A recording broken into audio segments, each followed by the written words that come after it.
할렐루야. 하나님을 찬양하는 주사랑 찬양대 여러분들, 그리고 하나님을 사랑하며 예배하는 여러분들에게 하나님의 은혜가 이 시간 함께 하시기를 축원합니다. 하나님은 어디에 계시는가? 여러분은 하나님은 어디에 계신다고 생각하십니까? 어떤 목사님은 하나님은 두 군데 계시는데 하늘나라와 감사하는 사람의 마음속에 계신다, 그런 말을 했어요. 참 의미심장한 말이라고 생각합니다. 하늘에서는 하늘나라에 계시고 땅에서는 감사하는 사람 마음속에 하나님이 계신다, 그렇습니다. 감사하는 그 마음속에 하나님이 함께 하시고 그와 더불어서 하나님의 선한 역사를 이루어 나가십니다. 믿음 생활이란 감사하는 생활입니다. 믿음이 있다고 하면서 감사가 없다면 그 사람 믿음이 정말 있는 것인지 되돌아보아야 할 것입니다. 누가 믿음이 좋은 사람인가?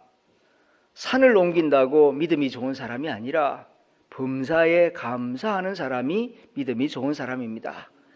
장미꽃만 감사하는 것이 아니라 장미꽃 가시까지도 감사할 수 있는 그 사람이 진짜로 믿음이 좋은 사람입니다. 누가 좋은 인격자입니까? 그 또한 감사하는 사람입니다. 인격자라고 말하면서 생전 감사하다는 말을 안 해요. 그 사람 인격자 아닙니다.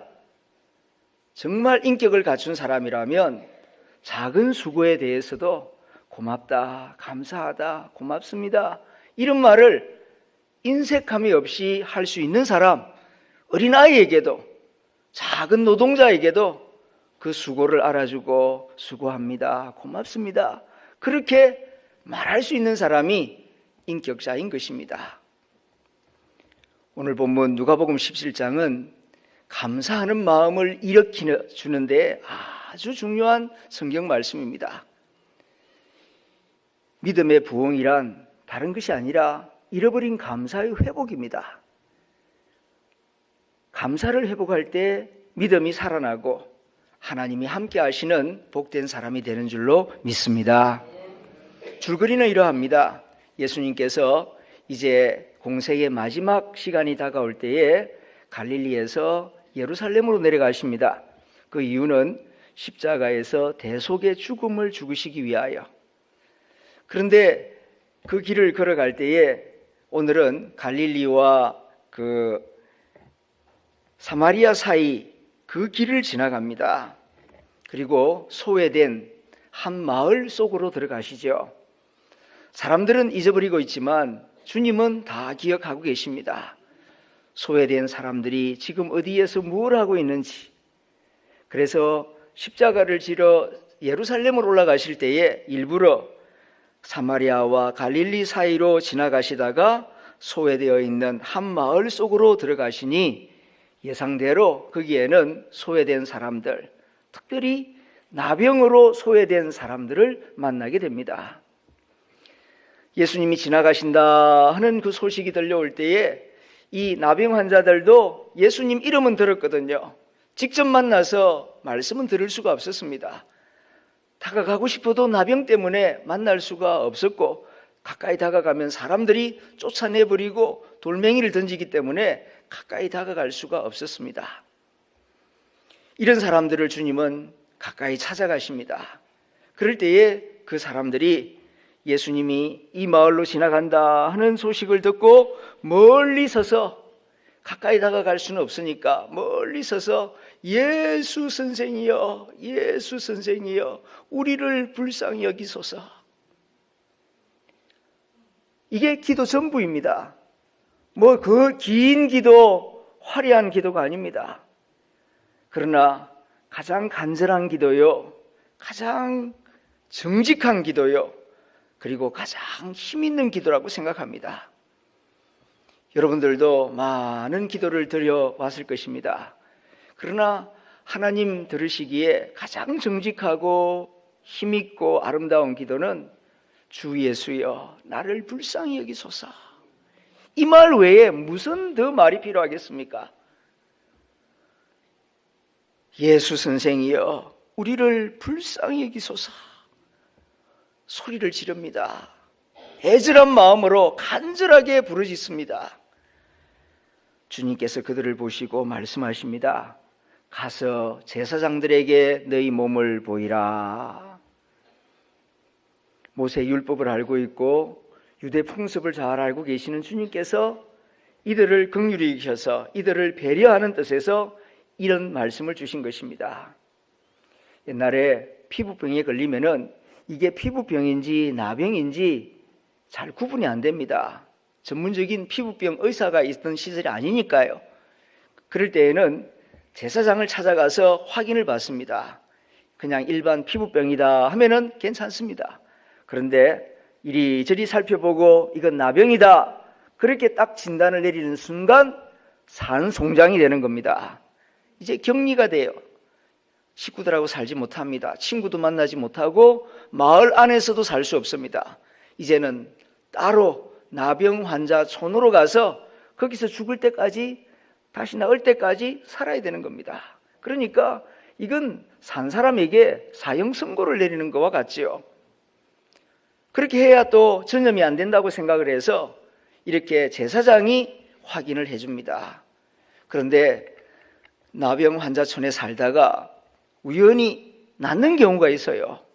그럴 경우에는 다시 제사장을 찾아가서 확인을 받습니다. 나았다고 그냥 내 마음대로 마을에 들어가서 옛날 식구들과 같이 식사하고 어울릴 수 있는 게 아닙니다. 확인을 반드시 받아야 돼요. 그래서 제사장에 가서 정말 나았구나.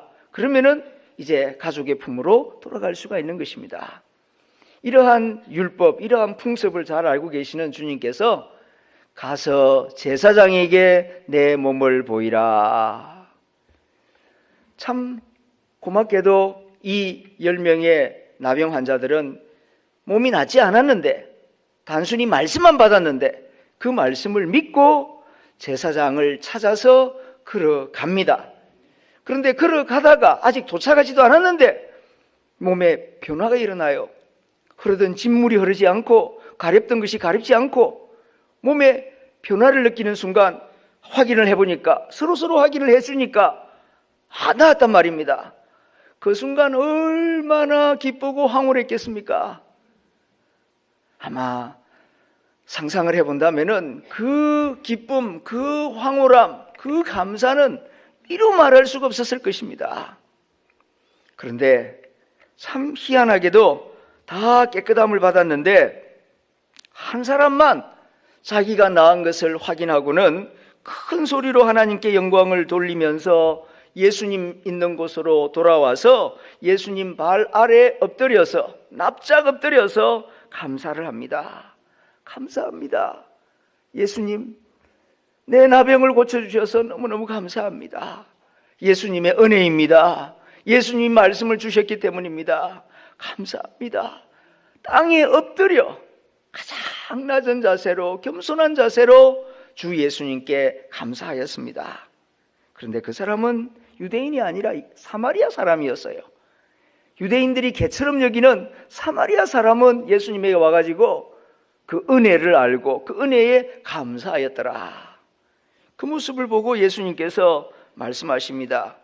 10사람이 다 깨끗함을 입지 아니하였느냐? 주님은 보지 아니하여도 다 알고 계십니다. 10사람이 다 나았다는 것을. 10사람이 다 낫지 아니하였느냐? 그런데 그 9은 어디 있느냐? 물으십니다. 주님의 이 말씀 가운데에는 감사하지 아니하는 사람에 대한 안타까운 마음이 있어요. 은혜를 받고서도 은혜를 받지 아니한 것처럼 입 싹 닦아버리는 사람들에 대하여서 주님이 안타까워하고 마음 아파하는 심정이 이 말씀 속에 잘 나타나 있습니다. 그리고 또한 은혜를 알고 감사할 때에 얼마나 반가워하고 기뻐하는지 그 기뻐하는 마음, 감사하는 자에 대하여 즐거워하고 기뻐하는 그 심정이 그 9은 어디에 있느냐? 이 말씀 속에 담겨 있는 것입니다. 우리는 이 말씀을 들으면서 잃어버렸던 감사를 다시 회복하는 시간이 될 수 있기를 기원합니다. 그 9 누구냐? 한번 생각을 해봅니다. 첫째, 그들은 유대인이에요. 유대인들은 어렸을 때부터 율법을 배우는 사람들입니다. 철저하게. 이 나병 환자들도 부모가 있는 사람들 아니겠습니까? 어린 시절이 있던 사람들입니다. 어린 시절 유대인들은 예외 없이 철저하게 모세오경을 듣고 배우고 외웁니다. 그런데 그 모세의 율법의 핵심이 뭡니까? 감사예요. 하나님께 감사하라. 이것이 율법의 총체입니다. 율법 가운데에 중요한 부분이 5개의 제사 아닙니까? 번제, 화목제, 그런 등등 소제, 이런 제사인데 제사의 핵심 정신이 하나님께 감사하는 거예요. 구원받은 것에 대해서 감사하고, 그리고 추수를 거두어서 이렇게 많은 곡식을 거두어서 감사하고, 전부 다 감사하는 마음으로 제사를 드리는 것입니다. 성경 말씀의 핵심 요절은 하나님의 은혜를 알고 하나님께 감사하라 하는 것이 성경 말씀의 본질이라고도 할 수 있습니다. 이렇게 유대인들은 어릴 적부터 율법을 배웠고 여호와 하나님께 감사해야 한다는 것을 쭉 배워왔어요. 그 사람들이 유대인들입니다. 그런데 이 시간 그렇게 나병이 나왔는데 감사하지 않고 있어요. 여기서 우리는 우리 자신을 돌아보게 됩니다. 많이 배웠다고, 많이 안다고 감사하는 게 아니란 말입니다. 교회를 오래 다녔다고 교회 하나님께 감사하는 것이 아니라는 것을 알게 됩니다. 오히려 처음 나온 사람이 말씀을 들을 때에 감동하고 감격하고, 이 말씀을 내게 주셔서 내가 작은 믿음 하나를 가지고 내가 정말 자격이 없는데 예수 그리스도의 보혈로 하나님의 자녀가 되었구나. 내가 하나님의 자녀가 되다니, 뭐 자나 깨나 감사합니다. 자다가도 일어나서 하나님 감사합니다. 그런데 교회를 10년, 20년 다니다 보면은 그 구원의 감격이 없어요. 그 초신자들이나 하는 거지 뭐. 직분이 없는 사람들은 감사합니다. 그런데 직분을 받아서 오래 그 직분을 가지고 있는 사람들은 감사를 잃어버리고 있어요. 처음에 권사가 되고 장로가 되고 안수집사가 되고 목사가 되었을 때는 이 직분을 어떻게 감당할까 두렵고 떨리는 마음으로, 감사한 마음으로 그렇게 열심히 봉사하려고 수고를 하고 안간힘을 쓰다가 직분 받은 지 10년이 지나고 20년이 지나면은 감사를 잃어버리고 감격도 잊어버려요. 오래 믿었다고, 오래 다녔다고, 오래 일했다고 감사하는 게 아니란 말입니다. 오히려 더 감사에 대한 감각을 무디게 만들 수 있다 하는 사실을 이 성경 본문이 우리에게 가르쳐주고 있습니다. 유대인들은 어릴 때부터 성경을 배웠어요. 말씀도 많이 외우고 있어요. 그런데 은혜를 받았는데도 감사할 줄 모르는 무딘 심령이 되었다 하는 것은 우리에게 주시는 말씀이 아니겠습니까? 두 번째로 이 9은 큰 체험을 한 사람들입니다. 나병이라고 하는 것 얼마나 무서운 병입니까? 저주의 병이죠. 몸이 썩어 문드러져 가는 그런 피부병 아닙니까?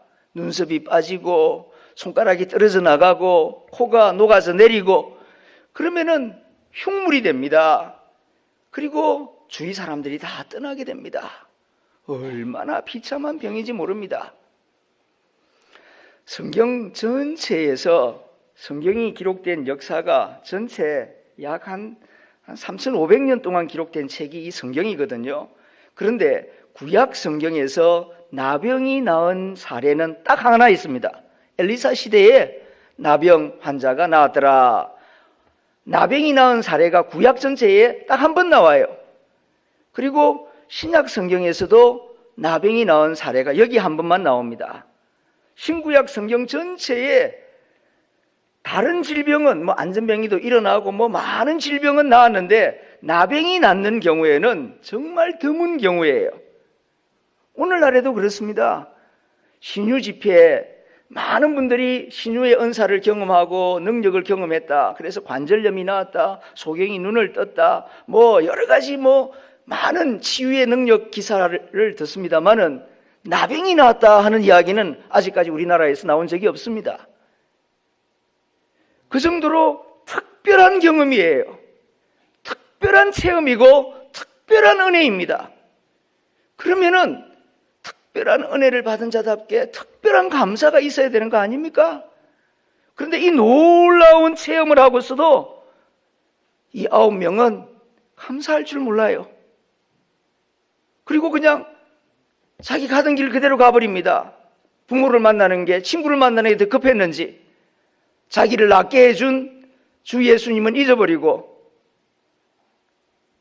아프고 힘들 때에는 예수 선생이여 우리를 불쌍히 여기소서 그렇게 애절하게 부르짖던 사람들이 깨끗하게 나았을 때에는 감사를 잊어버렸어요. 여기서 우리는 우리 자신을 돌아보게 됩니다.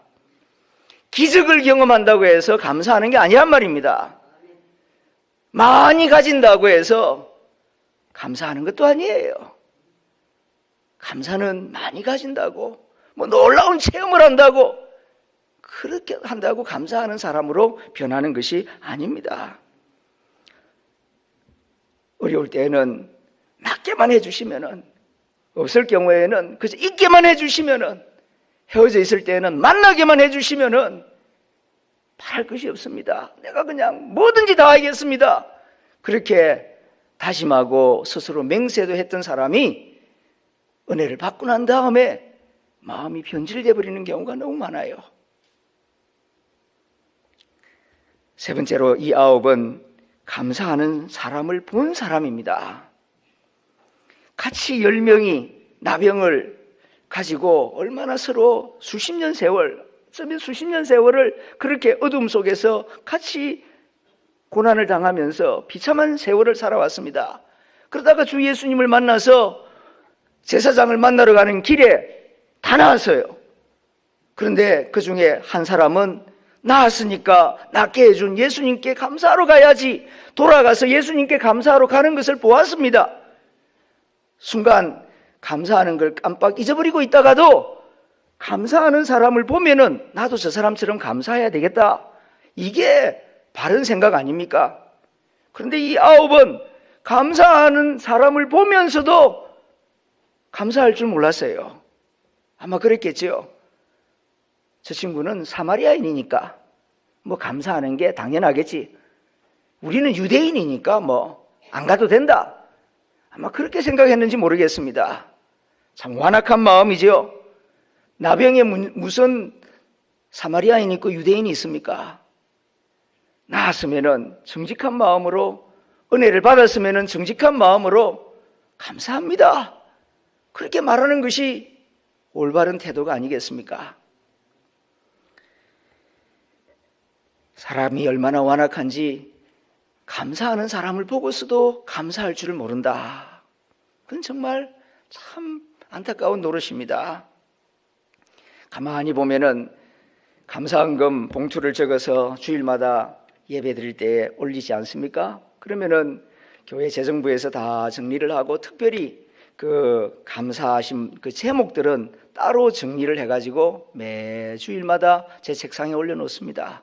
성도들이 어떤 제목으로 감사하고 있는가, 그 마음을 같이하여 또 하나님께 영광을 돌리고 또 감사를 드릴 수 있기 때문입니다. 그런데 감사하는 제목들을 가만히 보게 되면은 다 어떻게 보면 작은 것들이에요. 어머니 낫게 해주셔서 감사합니다. 아들 원하는 학교에 들어가서 감사합니다. 그리고 이번에 취직이 되어서 감사합니다. 그리고 아이가 이번에 무사히 제대를 해서 감사합니다. 어찌 보면은 소소하고 사소한 감사인 것 같지요. 있는 사람 입장에서 볼 때에는 저런 거 가지고 감사하나, 그저 어리고 연약하고 가난하니까 저런 것 가지고도 감사하는가 보다, 그렇게 생각할지 모르지만은 여러분, 소소한 것 가지고, 작은 것 가지고 감사하는 것을 보면서 감사하는 것을 배워야지요. 위대한 것만 가지고 감사할 것입니까? 그런 사람은 정작 크고 위대한 은혜가 주어져도 감사하지 못해요. 작은 일에 감사하는 자가 큰 일에도 감사하게 되는 줄로 믿습니다. 불평하는 사람 배우지 마시고 감사하는 사람 배우세요. 보면은 뒤에서 수근수근하고 불평하고 원망하고 그런 거는 가르쳐 주지도 않고 잘 배워요. 그냥 쉽게 모방을 해요. 그런데 감사하는 사람, 저런 것도 감사하는구나. 감사할 수 없는 상황인데 어떻게 저렇게 감사할 수 있을까? 저런 감사하는 마음을 나도 배워야 되겠다. 모방해야 되겠다. 그 생각이 그렇게 돌아가면 얼마나 좋겠습니까? 그런데 우리 마음이 감사하는 거는 열심히 안 배우고 불평, 원망하는 거는 쉽게 따라해요. 그러면서 행복하기를 원합니다. 모순이죠. 감사하는 것을 눈여겨보고 감사하는 사람을 귀하게 여기고 감사하는 사람을 힘써 배우는 저와 여러분들이 되어야 할 줄로 믿습니다. 우리를 향한 하나님의 뜻은 간단합니다. 데살로니가전서 5장 18절에 범사에 감사하라. 이것이 너희를 향한 하나님의 뜻이다. 우리를 향한 전능자 하나님의 뜻은 다른 거 아니에요. 범사에 감사하는 생활, 그것이 하나님이 기뻐하시는 모습이요 하나님의 선하신 뜻입니다. 범사라고 하는 말은 그야말로 모든 일에 내가 기대했던 일뿐만 아니라 내가 기대하지 않았던 일도, 내가 반가워하는 일뿐만 아니라 나에게 반갑지 않은 일도 감사해라 하는 것입니다. 쉬운 일은 아니지요. 모든 일에 감사하라. 모든 일에 감사하려면 어떻게 해야 되겠습니까? 10월 한 달 동안 감사의 성품을 힘써 배워야 할 줄로 믿습니다. 감사도 배워야 되는 거예요. 우리가 이 불평하는 습관에 너무 오랫동안 젖어 있기 때문에 힘써 배우지 아니하면은 이걸 돌려놓을 수가 없습니다. 가만히 두면은 이 삐뚤어진 운동장 같아서 니 역하가 자꾸 아래로 내려가는 것처럼 가만히 내버려 두면은 마음속에 감사한 일들이 자꾸 생각나는 게 아니라 서운했던 일, 그리고 아팠던 일, 마음 아팠던 일, 억울했던 일, 이런 것만 자꾸 생각나는 경향이 우리 속에 많이 있어요. 그렇기 때문에 연습해야 합니다. 훈련해야 합니다. 그리고 말씀을 많이 들어야 합니다. 그럴 때에 우리의 성품이 불평하던 성품에서 감사하는 성품으로 거듭날 줄로 믿습니다. 첫 번째로는 유대인의 마음이 아니라 사마리아인의 마음을 가져야 합니다. 그 9의 마음이 아니라 이 하나의 마음, 사마리아인의 마음은 겸손한 마음이에요. 나는 이방인입니다. 은혜 받을 만한 자격을 갖춘 사람이 아닙니다. 나는 유대인들이 손가락질하는 대로 혼혈인이요, 그리고 율법도 제대로 알지도 못하고 알아도 제대로 지키지 못하는 그런 이방인이요 개 같은 사람입니다. 내가 어떻게 하나님의 은혜를 입을 수 있단 말입니까? 그런데 나를 찾아오셔서 나에게 말씀을 주시고 내 작은 믿음을 보시고 구원을 베풀어 주신 주 예수님, 너무 감사합니다. 자격 없는 나를 불쌍히 여겨주셔서 감사합니다. 이런 겸손한 마음, 정직한 자기 고백이 있을 때에 감사할 수 있는 사람이 돼요. 교만한 사람은 아무리 좋은 것을 많이 주어도 감사할 줄 모릅니다. 교만한 자식에게 좋은 차를 사주고 좋은 집을 사주고 아무리 잘해보세요. 감사하는가? 아버지는 더하면서 한다는 소리가 할아버지한테 유산 많이 받았으니까 그러지 이따위 소리는 하지 많이 준다고 감사하는 거 아닙니다. 겸손한 사람은 작은 것을 받고서도 감사해요. 유대인들은 마음이 교만했어요. 우리는 선민이다. 우리는 아브라함의 후손이다. 우리는 그냥 당연히 은혜 받아도 된다. 은혜 받는 것은 자연스러운 일이고 당연한 일이다. 그러니까 감사하지를 않지요. 세상에 당연한 일이 어디 있습니까? 다 하나님의 은혜인데 오래 은혜를 누리다 보니까 이게 마땅하고 당연한 것으로 착각을 할 때가 있어요. 그러다가 은혜를 거두어가시면은 그동안 누렸던 은혜에 대한 감사보다는 왜 빼앗아 가십니까? 그 빼앗아 가는 겁니까? 원래 주인이 가져가는 것인데. 우리가 너무 마음이 높아져 있지 않는가? 어느 사이에 이 9명의 유대인들처럼 마음이 지금 딱딱해지고 교만해져 있지 않는가? 사마리아인의 마음으로 돌아가야 합니다. 겸손해져야 합니다. 그럴 때에 감사할 거리가 눈에 많이 보이게 될 것입니다. 두 번째로는 받은 은혜를 깨달아야 합니다. 그래야 감사하는 사람이 될 수 있어요. 은혜를 받았다고 감사하는 사람이 되는 게 아니고 깨달아야 돼요. 깨닫지 못하면은 종기에 처하나 멸망할 짐승과 같은 존재가 되는 것입니다. 깨달음이 있어야 돼요. 감사의 성품 카드를 나누어 드렸습니다. 여러분 가지고 계십니까? 한번 보시면은 감사의 성품을 어떻게 정의해야 합니까? 감사의 성품이란 하나님과 다른 사람이 나에게 어떤 도움이 되었는지를 인정하고 말과 행동으로 고마움을 표현하는 성품입니다. 그렇습니다. 감사의 성품이란 하나님과 다른 사람이 나에게 어떤 도움이 되었는지를 먼저 인정할 수 있어야 돼요. 도움을 주었는데도 그게 나에게 도움이 되었습니다. 인정하고 깨닫는 마음이 있어야 그 다음 말과 행동으로 고맙습니다 하고 표현을 할 수 있지. 그걸 인정하지 않는 사람이 있어요. 많은 도움을 주었는데도 끝까지고 이렇게 생각이 돌아가면은 그 인정 안 하는 거죠. 인정 안 하니까 표현도 없지요. 인정한다 이 말은 원래 영어로는 recognize, 인식하다, 깨닫다 그런 뜻이에요. 또 그리고 분별하다, recognize가 그런 뜻이 있습니다. 그러니까 이게 원래 내 건지 아니면은 다른 사람이 준 도움인지 내 거하고 남의 거하고 분별할 줄 모르는 사람은요, 이 남의 것도 지 건 줄 생각을 합니다. 그러면은 감사할 줄 모르죠.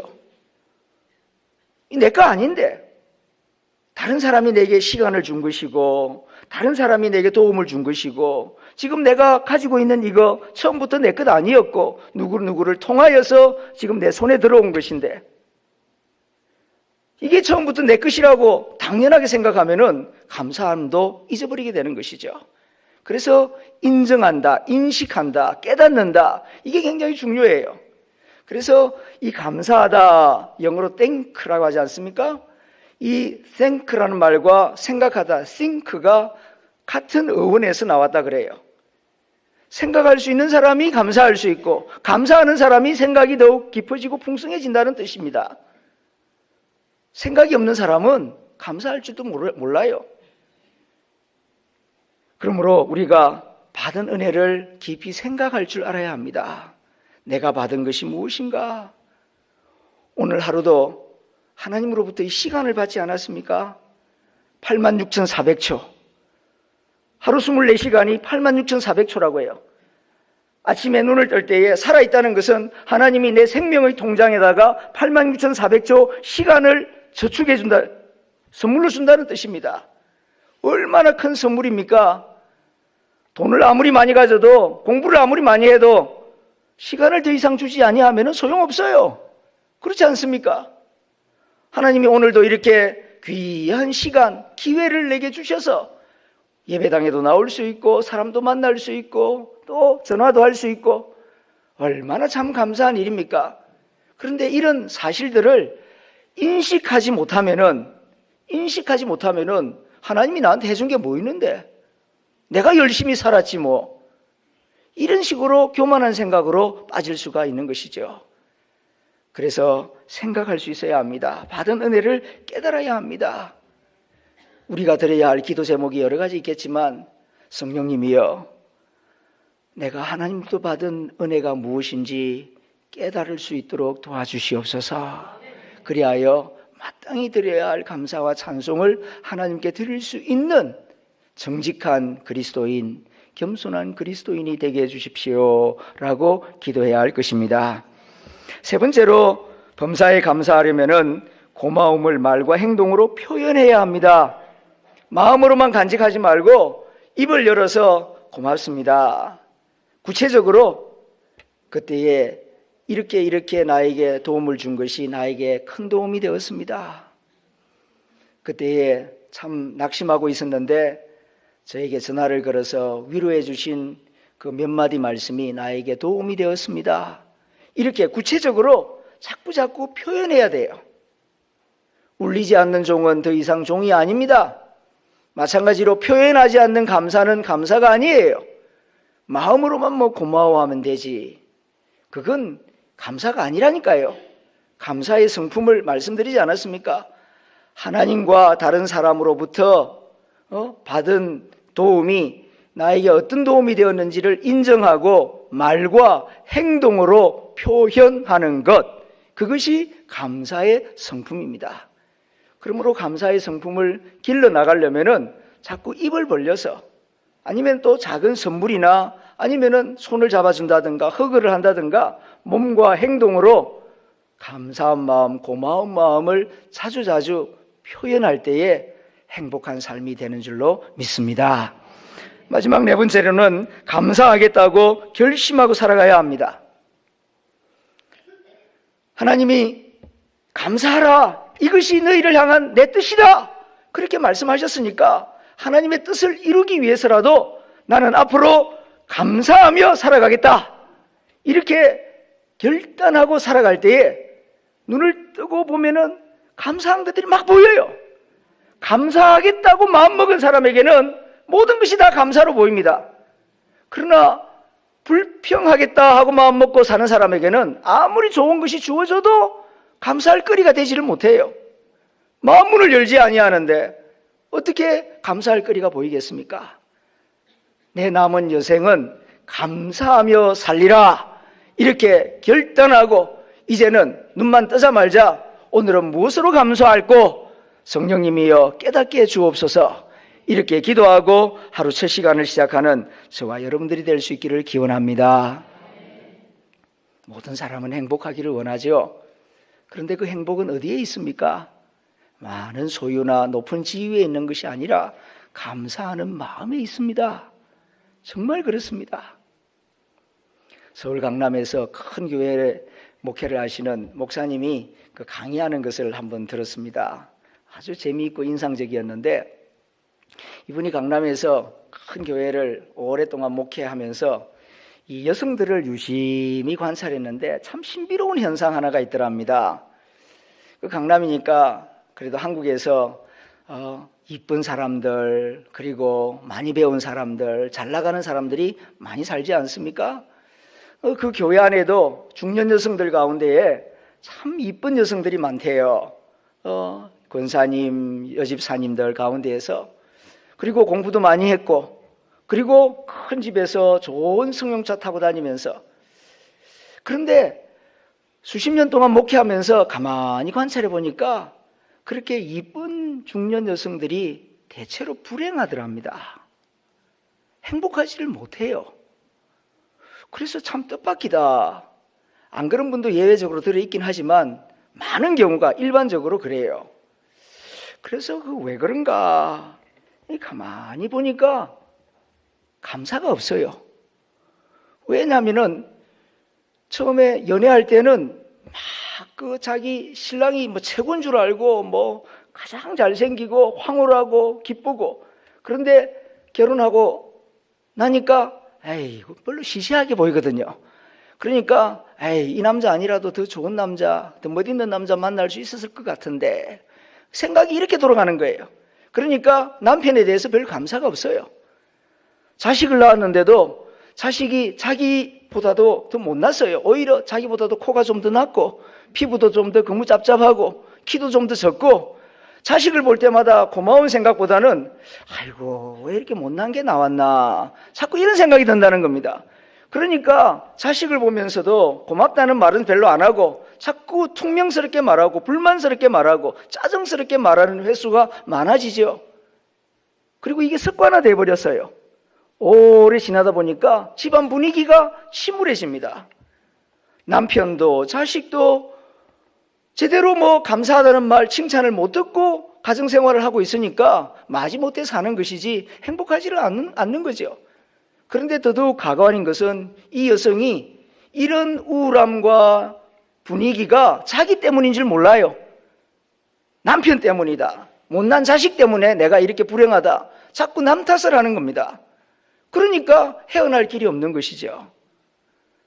반대로 좀 안 생긴 여성들도 있어요.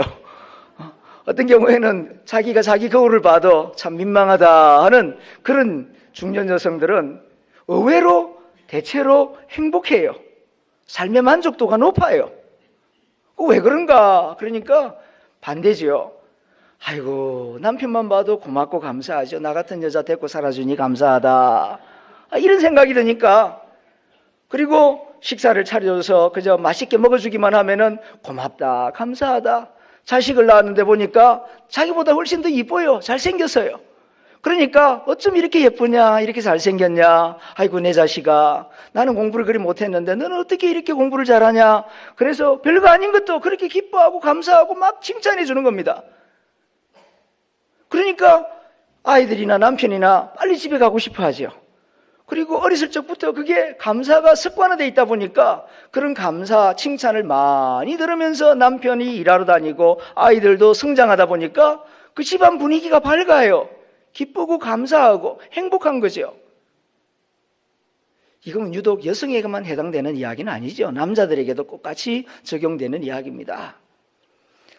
많이 가졌느냐, 적게 가졌느냐, 예쁘냐, 안 예쁘냐, 공부를 많이 했냐, 적게 했냐, 그거 다 도토리 키재기입니다. 중요한 것은 얼마만큼 감사할 수 있느냐, 어디까지 감사할 수 있느냐. 감사가 행복을 결정하는 것이지 소유가 행복을 결정하는 것이 아니라는 사실입니다.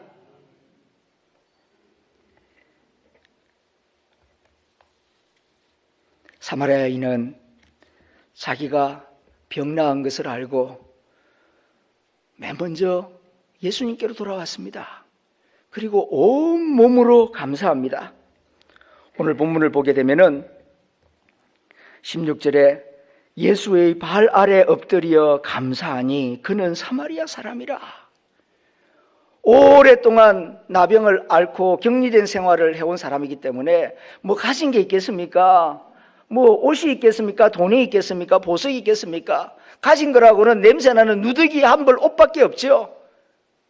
그런데 낫게 해주신 이 몸, 성하게 된 이 몸을 가지고 누더기로 되고 냄새나는 옷이지만 그거 입고 그대로 돌아와서 자기 몸을 땅에 엎드려서 주 예수여 감사합니다. 나를 낫게 해주셔서 감사합니다. 예수님의 은혜입니다. 자기 몸을 땅에 엎드려서 감사한 마음을 표현하였습니다. 이것이 은혜 입은 자의 정직한 모습이 아니겠습니까? 이렇게 감사하는 모습을 볼 때 주님께서 얼마나 기뻐하시는지. 그에게 이르시되 일어나 가라, 내 믿음이 너를 구원하였느니라. 정확하게 말해서는 믿음이 아니죠. 이 사마리아 사람이 돌아와서 감사하였으니까 내 감사가 너를 구원하였느니라, 이렇게 말해야 정확한 표현이죠. 그런데 주님은 그 감사를 믿음이라고 말하고 있습니다. 내 믿음이, 너의 감사하는 그 감사가 곧 내 믿음이 너를 구원하였느니라 말씀하십니다. 육신만 구원하는 것이 아니라 영혼까지도 구원하였느니라, 평안히 가라 말씀하십니다. 영국의 유명한 설교가 스폴존 목사님이 그런 명언을 남겼죠. 촛불을 주신 하나님께 감사하라. 그리하면 달빛을 주실 것이다. 달빛을 주신 하나님께 감사하라. 그리하면 햇빛을 주실 것이다. 햇빛을 주신 하나님께 감사하라. 그리하면 그리스도의 영광을 주실 것이다. 감사하면 더 좋은 것, 더 큰 것을 주시는 하나님이십니다. 감사하라고 하는 이유는 우리에게 더 좋은 것을 주고 싶어서 하나님이 감사하라는 것이지, 하나님이 무슨 생색 내려고 그렇게 말씀하는 게 아니에요. 더 주고 싶어도 감사하지 못하는 사람, 감사하지 않는 사람에게 더 줘본들 무슨 소용이 있습니까? 그건 그 사람에게 재앙이거든요. 그러니까 먼저 감사하라. 감사할 때에 더 좋은 것을 줄 마음으로 하나님께서는 범사에 감사하라. 이것이 너희를 향한 내 뜻이다 라고 말씀하신 것이죠. 그런데 거꾸로 말입니다. 에게게 이 촛불 가지고 뭐 감사? 에이, 감사 안 할란다.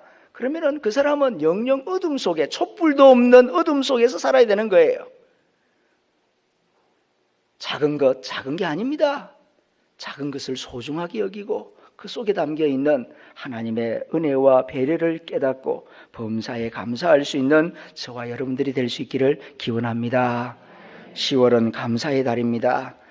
하나님과 다른 사람으로부터 내가 받은 도움이 무엇인가 늘 생각하며 그 은혜, 그 도움에 대하여서 말과 행동으로 부지런히 감사 표현함으로써 하나님께 영광을 돌리고 또 다른 사람들에게 기쁨을 나눌 수 있는 그런 복된 성도의 삶이 될 수 있기를 기원합니다.